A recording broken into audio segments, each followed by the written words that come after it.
السلام علیکم ورحمۃ اللہ وبرکاتہ۔ بسم اللہ الرحمن الرحیم۔ عزیز طلبہ، حدیث مبارکہ کے آج کے سبق میں ہم حدیث نمبر 219 سے شروع کرنے لگے ہیں۔ توجہ کیجیے۔ بسم اللہ الرحمن الرحیم۔ عن ابن عمر رضی اللہ تعالی عنہما قال قال رسول اللہ صلی اللہ علیہ وسلم من حج فزار قبری بعد موتی۔ حضرت عبداللہ بن عمر رضی اللہ تعالی عنہما سے روایت ہے کہ رسول اللہ صلی اللہ علیہ وسلم نے فرمایا، جس نے حج کیا اور اس کے بعد میری قبر کی زیارت کی میری وفات کے بعد، کانا کمن زارانی فی حیاتی، تو وہ انہی لوگوں کی طرح ہے جنہوں نے میری حیات میں گویا کہ میری زیارت کی۔ گویا کہ یہ انہی لوگوں کی طرح ہے جس نے میری حیات میں میری زیارت کی۔ مطلب یہ ہے عزیز طلبہ کہ جو امتی قبر پر حاضر ہو کر آپ صلی اللہ علیہ وسلم کو سلام عرض کرے، آپ صلی اللہ علیہ وسلم اس کا سلام سنتے ہیں اور جواب دیتے ہیں، اور بلا شبہ یہ آپ صلی اللہ علیہ وسلم کی قبر مبارک کی زیارت کرنا ایسی سعادت ہے کہ اہل ایمان ہر قیمت پر اس کو حاصل کرنے کی کوشش کریں۔ عن ابن عمر رضی اللہ تعالی عنہما قال قال رسول اللہ صلی اللہ علیہ وسلم من زار قبری وجبت له شفاعتی۔ حضرت عبداللہ بن عمر رضی اللہ تعالی عنہما سے روایت ہے، عرض کرتے ہیں کہ رسول اللہ صلی اللہ علیہ وسلم نے فرمایا، جس نے میری قبر کی زیارت کی اس کے لیے میری شفاعت واجب ہو گئی، اس کے لیے میری شفاعت واجب ہوگی۔ مطلب یہ ہے عزیز طلبہ، جب تک ایک امتی کو رسول اللہ صلی اللہ علیہ وسلم کی محبت اللہ تعالیٰ کے سوا دنیا کی ہر چیز سے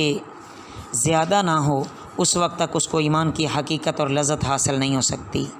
اور روضہ اقدس کی زیارت بلا شبہ اس محبت کے لازمی تقاضوں میں سے ہے۔ گویا کہ اس کی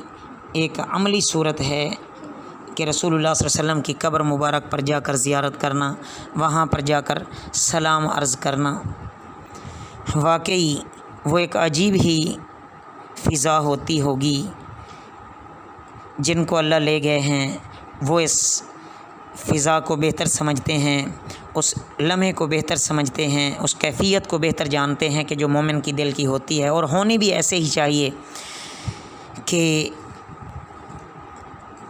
ایمانی عہد کی تجدید، گناہوں پر ندامت، شرمساری، اللہ تعالیٰ کی طرف رجوع، توبہ،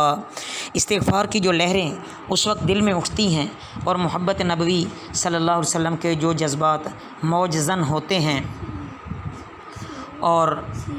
محبت اور ندامت کے ملے جلے جذبات، آنکھوں سے آنسو بہنے، اور ان میں سے ہر چیز ایسی ہے جو شفاعت نبوی صلی اللہ علیہ وسلم بلکہ مغفرت خداوندی کو بھی واجب کر دیتی ہے۔ اس لیے اس میں کسی شک و شبہ کی گنجائش نہیں ہے کہ روضہ اقدس نبوی صلی اللہ علیہ وسلم کے ہر صاحب ایمان زائر کو ضرور انشاءاللہ شفاعت نبوی نصیب ہوگی۔ اللہ رب العزت ہم سب کے نصیب میں بیت اللہ کی زیارت بھی لکھیں، روضہ اقدس کی زیارت بھی بار بار اللہ ہم سب کے نصیب میں لکھیں، اور پیارے نبی صلی اللہ علیہ وسلم کی قبر مبارک کی زیارت اور وہاں پر حاضری، اور وہاں کے تمام نفع اور تمام فضیلتیں اور تمام جو عظیم اثرات اور نتائج ہیں، اللہ وہ ہم سب کو نصیب فرمائے، اور اللہ تعالی ہم سب کو جلد سے جلد اپنی اس مبارک نعمت سے اللہ ہمیں سرفراز فرمائے۔ تو عزیز طلبہ، آج الحمدللہ ہماری معارف الحدیث بھی مکمل ہو گئی۔ حصہ اول میں جتنا ہم نے دراسات دینیہ سال اول میں پڑھنا تھا الحمدللہ وہ ہماری مکمل ہو گئی، لیکن عزیز طلبہ میرے پڑھانے میں، آپ کے پڑھنے میں لازمی بات ہے بہت کمی بیشی ہوئی ہوگی، کہیں اعراب میں غلطی ہو گئی ہوگی، کوشش تو کی کہ جہاں غلطی محسوس ہوئی اس کو درست کرنے کی کوشش کی، لیکن انسان ہے، انسان ہونے کے ناطے کہیں ترجمہ غلط کر بیٹھے ہوں گے، کہیں مفہوم صحیح نہیں سمجھ آیا ہوگا، کہیں سمجھنے سمجھانے میں کمی بیشی ہوئی ہوگی، تو اللہ رب العزت کے حضور یہی ہم دعا کریں، ندامت کے ساتھ اللہ رب العزت کے حضور ہم توبہ اور استغفار بھی کریں کہ جتنا عظیم عمل کیا جائے اس کے بعد اتنا ہی زیادہ استغفار کرنا چاہیے، کہ جہاں کمی بیشی ہو گئی ہو اللہ رب العزت اس کمی بیشی کو معاف فرما کے قبولیت کا شرف عطا فرمائیں۔ اور ان تمام احادیث میں مزہ تو تب تھا کہ جب حدیث کا سبق ہو رہا ہے تو ہم یوں سمجھیں گویا کہ ہم نبی کریم صلی اللہ علیہ وسلم کی مجلس میں بیٹھے ہیں اور نبی کریم صلی اللہ علیہ وسلم کے فرامین انہی کی زبان مطہرہ سے ہمارے سامنے آ رہے ہیں۔ یہ ایک تخیلات کی اگر دنیا میں ہم جائیں تو اس لحاظ سے ایک محبت کا تقاضا یہی تھا